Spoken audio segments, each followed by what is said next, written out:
นอนกับมุ้งกับบ่มีอยู่ไสน่ะเพื่อนนี่เรือนเจ้านี่โดยเจ้าบ่ได้กางมุ้งบ่หมู่กลางมันบ่ได้มีมุ้งแต่เก่าไปไสบ่มีเก่าก็มุ้งอันนั้นก็ให้พ่อเพิ่นเบิดเลยตัวเราเคยกลางอันนี้อายเราเบิดเลยเอาไปให้บ่ทันทอนเบิดโดยแต่เฮ็ดเรือนหลังนี้แล้วแต่ค่านั้นน่ะนอนยังบ่ได้กางมุ้งโดยบางเทื่อก็ยุงก็ยีดๆแล้วก็วิเอาแล้วมันอ้าวมันไข่ยุงมาให้ยากแล้วบ่มีเงินปิ่นปัวให้สิบ่ตายทิ่มแบบยันนี้ยุงแล้วก็นั่งวิกันแล้วหากนอนบ่ได้กางมุ้งจักเทื่อบ่ได้กลางบ่ชอแม่ลูกเท่าใดโดยอืมมีไฟฟ้าอยู่เนาะมีบ่มีบ่พัดลมนะพัดลมก็บ่มี บ่ได้ใช้พัดลมอีกโดยบ่มีเงินชื่อนี่แหละนอนกลางคืนนี่นอนได้ฮ้อนปานนี่วีนั่นแหละหอนว่ะมีเอาโดยบางเทื่อลูกก็หอนแบบเที่ยวออกมานอนนอกแบบมานะเพิ่น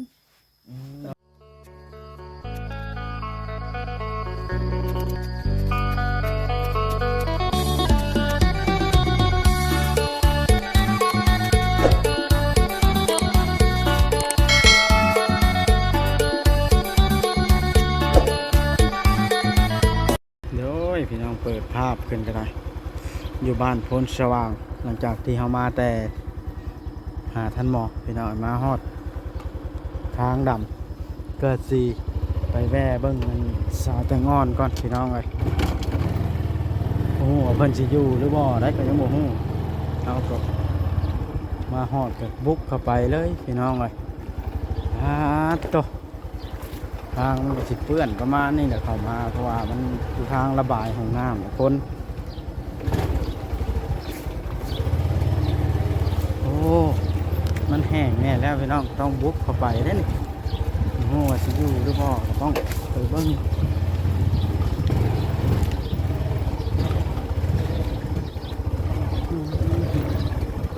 เพิ่นสิอยู่หรือบ่สาวจังอ่อนก็ได้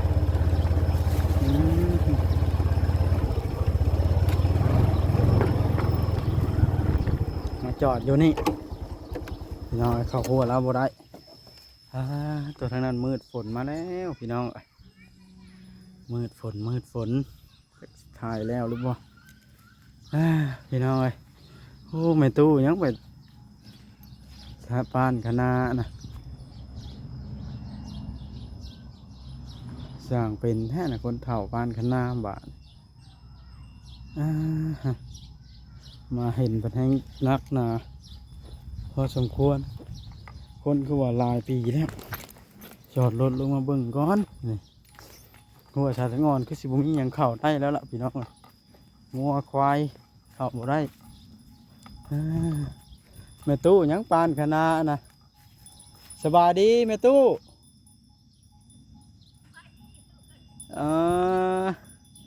บ้านคณะบ้านนี่นั่นเลยบ้านคณะบ่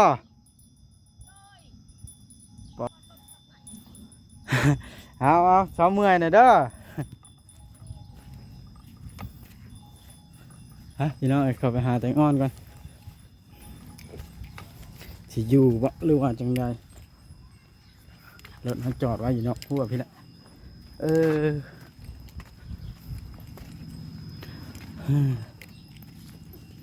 คือบ่อัดหัวอัดหาวน่ะสิอยู่ดอกพี่น้องเอ้ยมาเบิ่งสภาพการบ้านเมืองของเพิ่นก่อนคือว่าเสียงทิ่มมอนอึบแล้วสาทั้งอ่อนไอ้ลี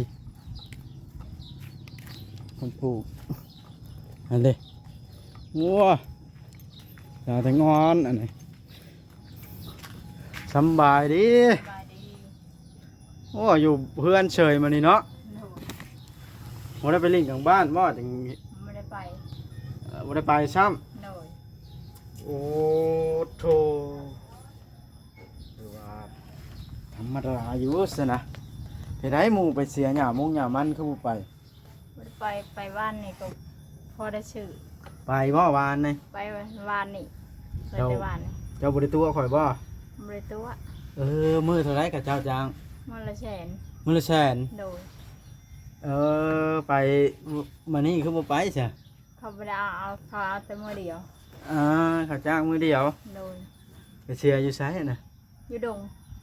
ย่างไปบ่ ที่รถเพิ่นเอารถไปหวาน เออแล้วมื้อนี้เราบ่ได้ไป บ่ได้ไป เพิ่นญาติจ้างบ่ โดย อ่าสุดยอดอะลีสาแตง ไว้ อ่ พอ อน ได้ซื้อมีให้ลูก บ่ได้ซื้อมีให้ลูกกิน โดย นั่นแหละคันดูมันก็ได้ชื่อแล้วเด้ได้ชื่อกินแล้วเด้คันอยู่เพื่อนบ่ได้ชื่อกินนะเราต้องเอาแบบนั้นเด้อบาทนะ โดย เราต้องคันไปก็ได้เงินซื้อกินคันอยู่ไปเลาะบ้านก็บ่ได้เงินซื้อกินอีกอย่างเฮาก็บ่ได้เงินเดือนนำบ่เฒ่าจุดทอนเด้เฮาเลี้ยงลูกน้อยพร้อม โดย เราต้องรู้จักขยันได้เด้อเป็นได้รถถีบนะ ที่อยู่เพื่อนไม่เฒ่า เป็นได มีเงินชื่อน็อตชื่อหยังใช้ ขี่บ่ได้แล้วบ่ โดยน็อตมันออก นั่นมันออก โดย คือบ่ให้เวียดแปลงให้ เท่าได้เงินบ่ได้เวียดแพง ถ้าได้เงินมาจากใช้ถ้าเงินเดือนก็คือบ่ได้มี บ่จักแนวแล้วอย่าแปลงให้ลูกขี่อยู่มันหั้นบ่มีเงินเลย อืมปิดงานโรงเรียนล่ะเด้นี่ปิดโรงเรียนล่ะผู้เพิ่นเปิดโรงเรียนก็เดือน9เดือน10ผู้บาทนี่ โดย เดี๋ยวนี้นะเดือน6 7 8 9อีก3เดือนถึงเปิดโรงเรียน โดย อืมเพิ่นก็ได้ไปเช็งน้ำหมู่อยู่บ่น้องอ้อยนะ เพิ่นบ่ได้ไป เฮ็ดได้สิได้ขึ้นห้องซะ จังนำเพิ่นบ่ได้ไปเชิง เราก็บอกสอนเอาเด้อว่าลูกตัวเอง ไปเชิงก็บ่มีเงินให้เพิ่นไปเชิง เพิ่นไปใช้เดี๋ยวนี้ อยู่เพื่อนไม่เฒ่า อ่าเป็นอยู่เพื่อนไม่เท่า โดย ไม่เท่าก็ไปหากินบ่ได้แล้วก็ได้ ไปกินแต่น้ำเหล้าบ่ย่านเราให้บ่ ย่านอะไรจำเป็นแล้วมันบ่จังแนวไปหา อืม วันนี้ก็เราชวนไปกินเพิ่มแบบติดใจแล้วเราก็บ่มีเงิน เราชวนไปกินเฟอ โดยเราซื้อแต่น้ำบ้านให้เรากินว่ากินรถไล่จุดเจ้าบอกติดใจแล้วเราก็บ่มีเงิน โอ้แม่ตัวเองเราซื้อให้กินก็กินรถแล้ว กินแต่น้ำบ้านนั่นแหละคืออยากอยู่แบบเกรงใจเราหนูไม่ คิดอยากอยู่แต่บ่กล้ากิน โดยเกรงใจเราเงินกับเราก็บ่มีปานใดแล้วบ่กิน เอ่อ เราซื้อแต่น้ำบ้านให้หอเราทานมากินบ่มีเผลอ ไปห้านไผนะ หั่นน้องวีอะไร ห้านนุ่มแก้วนะบ่ โดย มันเปิดห้านใหม่เนาะ โดย อืมโดยคอยก็เห็นในคลิปว่าโอลิว่าเจ้านะอยากได้ข้าวมาบ่ โดย ฮะ อยู่ได้แล้วมันทำบ่ได้ อยากได้คือแม่ตู้ซอกับแม่ตู้แข่งพันบ่ มันทำบ่ได้พอได้กินอยู่เพื่อนตัวเองนี่กินแต่เพื่อนไม่เท่าเราก็บ่มีไปหา ไปเสียหยาวันนี้พอดีมีแต่ชื่อมีแล้วมื้อเช้ามะเร็งให้ลูกกิน เอ่อไปมื้อหนึงแล้วมื้อสองแล้วบ่ไปเฮ้ย ช้องแล้วเขามื้อเดียว เขาก็บ่มีเงินเขาก็ได้จ้างแต่มื้อเดียว เจ้าต้องอันนั้น ต้องไปเพื่อนแม่ตู้ตีกันเจ้าอยากรู้จักงานนะแล้วชอบงานเก่งไผรู้ไผขยันนี่เพิ่นสิไปหาผู้นั้นพวกจ้างก็ได้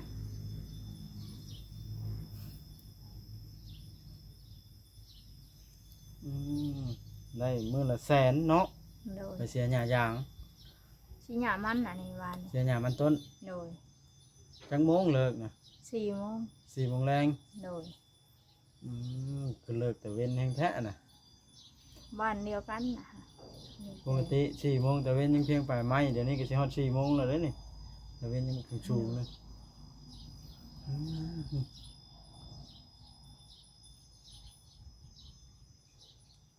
นี่ไผเข้ามาหาแล้วมันนี่ ยังบ่มีไผมาเลย ยังบ่มีเลยบ่ โดย มื้อละแสนไปทำงานเนาะ โดย กัน10 มื้อเจ้าก็ได้ล้านหนึง7 มื้อเจ้าก็ได้ข้าวสอบหนึง โดยมันเขาเอาแต่มื้อเดียวมื้อนี้ บ่ได้ฮอดสอบคักมันสอบ750,000เนาะ โดย มาจากซื้อน้ำซื้อในแน่เนาะ โดย อืมนี่แหละชาติงอนเลยลำบากแล้วเจ้าบ้านนะเงินเดือนกับบุไรแล้วตัดขาดละเรื่องเงินเดือนบาทนี่เนาะ โดย นั่นแหละได้เงินมาหลายไปพากันเฮ็ดบุญแจกเบิดเนาะ โดย น้ำชางกับบุไรแม่ใหญ่ใจะดีเพิ่นนะสร้างให้จังได้นะน้ำชางก็ได้ โดย หัวแน่เราเฮ็ดให้หั่นน่ะแล้วพัดยังบ่ได้เห็นหยังอยู่เดี๋ยวนี้มะพริกมะเขือยังบ่ได้ปลูกอยู่จนสิฮอดยามฝนแล้วอืมงานดำนานี่มีคนมาแก่เอาไปดำนาบ่ในบ้านนั่นนี่ โดยนี้ เขามาเอา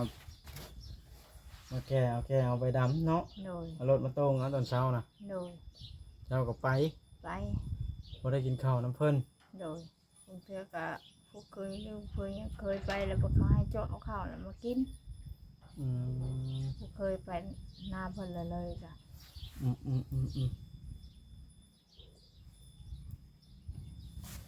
ฮ่าคือว่าสูงชนขนาดเนาะโอ้ออกไปว่ามาข่อยลืมซื้อเกิบมาให้บ่าวาลืมก็ลืมแต่แท้มื้อหน้านี่สัญญาสิบ่ลืม เพราะว่าข่อยได้สัญญากับลาวแล้วเด้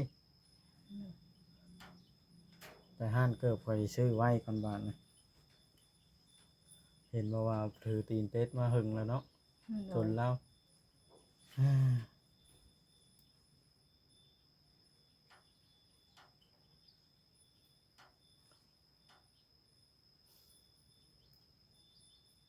มันแรงได้กินข้าวนั่งเตรียมสิกินเฮ็ดคือลูกกิน บ่มีแนวกินอะไร มันกินแล้วไม่เท่าคือเก่าว่า โดยที่กับไม่เท่าเห็นแต่ข้าวอันแล้วของบ่มีแนวกินเราก็ หึ บ่มีแนวกินเราก็บางเทื่อก็ตามหุยไข่ชวนกันกิน เจ้าฮู้เรื่องอยู่ว่ามีคนมาอยู่บ้านทันหมออีกนะฮะ มี แม่นไผ ทางวันใหญ่มาอยู่ เป็นได้เรื่องราวเจ้าพอสิฮู้อยู่บ่ ใช่ไหมกับเมียป้าเราก็ มันเรื่องจริงบ่ โดย ฮะ เมียป้าเราก็ แม่ ไม่ ป้า เท่าเราโดยไม่เท่าเราก็ฮู้ แม่ป้าเห็นหยังสาเหตุน่ะ ก็แรกนี่ก็มาจากบางคน มันอยู่ในบ้านทันหมอพอได้กินข้าวหัว โดยไม่เท่าเราก็ฮู้อันนี้ เจ้าบ่มีข้าวกินวันนี้เจ้าบ่ไปอยู่บ้านทันหมอนึ่งข้าวให้เรากินบ่ ว่าแล้วบ่มีก็อยู่เพื่อนตัวเอง เราเฮ็ดหยังบ่เป็นดอกทันหมอคนย่างหยังบ่เป็น อืม เออโดย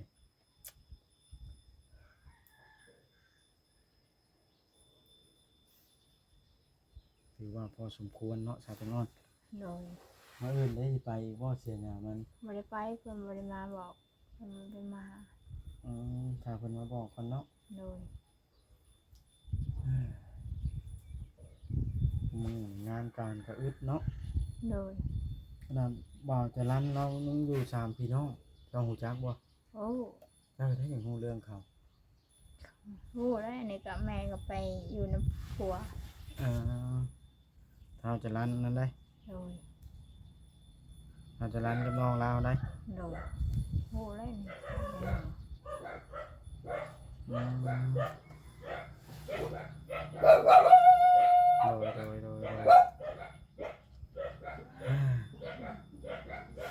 ก็ถือว่าบทธรรมดาเราจะนอนก็ได้ไปเลินทางบ้านทางเมืองกับมานี่กับบทท่านไปว่าหรือไปมาแล้ว ยังบ่ทันไป ยังบทท่านไปซ้ โดย ำโอ้เจ้าอยู่จังได้อยู่ให้แม่เท่าว่า เอื้อนไม่เท่า แต่ว่าคำเรามานอนอยู่พี่ โดย อืม นอนกับมุ้งกับบ่มี อยู่ใช้น่ะ เพื่อนนี่ เรือนเจ้านี่ โดย เจ้าบริการมุ่งว่า บ่กลางแล้วบ่ได้มี มุ่งแต่เก้าไปใช้ บ่มีเก่าก็มุ้งอันนั้นก็ให้พ่อเพิ่นเบิดเลย ตัวเราเคยกลางอันนี้อายเราเบิดเลย เอาไปให้พระธรรมทอนเบิด โดย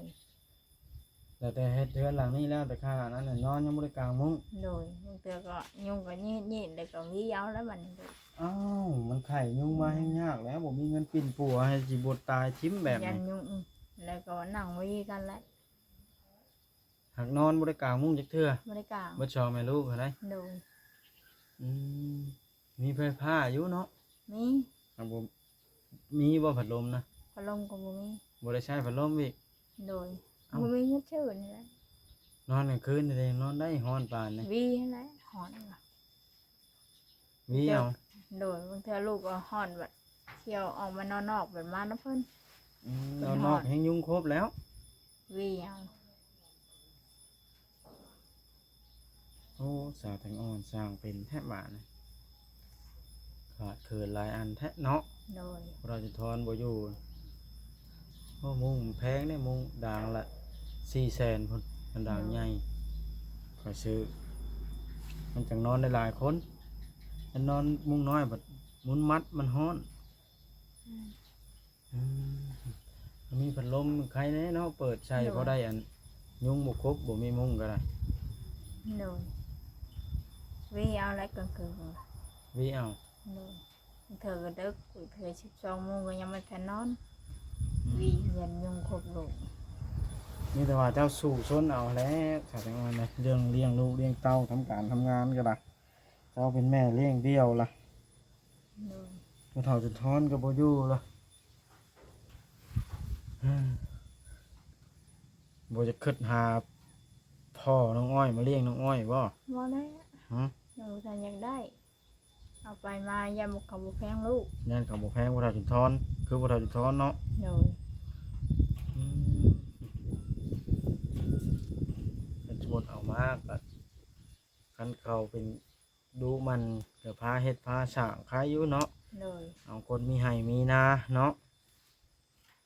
มันน่ะมีผู้สิมามักเนาะชาวแตงอ่อน โดยอย่าบ่มีดอก คนทุกข์ยากเนาะ โดย อืมสร้างเป็นลำบากอยู่ชีวิตเจ้ากระจากนี่ต่อไปนะเพราะว่าเงินเดือนก็บ่ได้เด้เลี้ยงลูกน้อยอีกแล้วอีกอย่างสิค่าเทอมลูกอีกบาดนี่เปิดเดือนเก้าของหำโรงเรียนเนาะ โดย คนเก่งเติบได้จังกลุ่มลูกเลี้ยงลูกชาติแตงอ่อนเด้ไม่เท่าเพิ่นก็คงว่าเจ็บอ่อนๆแน่ๆจะเป็นได้ไข้แน่แล้วบ่ เคยในเขาบางอย่างละยางไปไกลก็เมื่อย ฮะ ไปไหนก็ไม่นั่นละยางไปไกลก็เมื่อย อืมย่างไปไกลก็เมื่อย โดย อืมเป็นได้อันเล็กเปียกเล็กไหลเพราะเราเป็นทอนนะไผเป็นผู้เอา จังเลยในบ่เห็นละถือไปน้ำเลยปะบ่เห็น เราบ่ได้ถือไปนำ บ่เห็นไป รวมเราสิตายเราว่าอยากให้คอยอยู่คอยให้บ่กล้าเอายันมันอันยันเป็นปอบ จังเลยบ่เห็น อยากให้บูชาเอาไปสิเอาคอยบ่แม่นคนลิ้นของ บ่เห็น ตอนนั้น จะอยู่ในธงลาเบิดแหล้ว มันอยู่ในกระป๋องตอนนั้นน่ะเนาะ แม่น เล็กไหลแล้วนะแล้วเอาให้เบิ่งอยู่ เอาใช้ธงลาเบิด พันแทงยิงเข้าเป็นความลาวดีได้ฉันลาวก็บ่รอดมาถึงทุกมื้อนี่แล้วเนาะ โดย แต่ว่าบ่กล้าถือสิ่งของแล้วกันถือสิ่งของนะเป็นหยังก็บ่เข้าพันแทงเข้าเงินทองบ่เข้าคอยละบ่กล้าเอา โดย เพราะว่าถือของสิ่งนั้นล่ะมันสิทุกข์สิยากเพิ่นเว้านะ เอาให้ลาเบิดของเรา เป็นความเชื่อของโบราณล่ะบ่กล้าเอา คันให้ เว้า สิ ลิ ไว้ ก็บ่เอาคือกันให้เว้าลิแล้วถ้า คั มี นให้สิเอาก็จักให้สิใช้ไปได้บ่จักให้ใช้ให้ เว้า เรา ลิ เบิด บ่เอาค่อยก็บ่เอา มันของของดีได้ของดีมันกันทุกอย่างกันทั้งเงินทั้งทองกันทั้งลูกปืนเนาะ โดย บ่แม่นเจ้าถือของเล็กไหลอยู่นะมามันจังอันนั้นนะ ไว้ถือบ่มีหยัง เอาไปทิ่มไปส่งให้ลาวเนาะ ให้เราเบิดอยู่ในธ ดี ง แล้ เรา ว เบิด บ่ต้องถือดอกใครเป็นเจ้าของต้องส่งผู้นั้น โดย ของแบบนั้นเด้อ โดย อืมโดยอืมไปก็ภายในกว่านี่ หลายคนนั่นแหละแม่ชะจอกพอชะจอกกับเอื้อยชะจอกไป ไปเสียหญ้าน่ะเนาะ โดย อืมมานี่ได้เพิ่นก็ไปบ่ เพิ่น บ่ บ่ ได้ ไป ไปมื้อนี้ บ่ได้ไปจักคน โดย อืม แม่ตู้ช้อวันนี้ค่ะ แม่ตู้ชอก็ไปบ่ โดย โอ้แต่ว่าแม่ตู้พันธุ์นี่ไปบ่ได้บ่ ไปบ่ได้แล้ว เราเมื่อยเนาะ โดยนี่คันไปก็มีแต่พัวเราแล้วไป พอน้องหมายเด้ บ่พอดอกไม้มันสิไปได้มีเพื่อน แล้วอันนั้น เอาหลาน ขาหมอนิ้วบ่ โดย อืมเจ้าไปดูทั้งนั้นแม่นแอบปิ้งพอน้องหมายนี่บ่ บ่แล้วบ่ได้เคยแอนน้ำลายบ่ได้เคยลมน้ำลายอยู่เทื่ บ่ อ เคยแอบปิ้งเรา โดยถามเราก็บ่ได้ถามกายไปกายมา อืมโดยอันสมมุติมีข้าวมีน้ำนี่เจ้าสิอยู่นึ่งกินเองบ่ นึ่งกินเอง เฮ็ดกินเอง โดย ได้หยังมากินกับลูก โดย ตะกี้ข้าวบ่ทอดจุดทอนที่เจ้าได้มาน่ะเจ้าเอาไปปั่นผู้อื่นกินเนาะ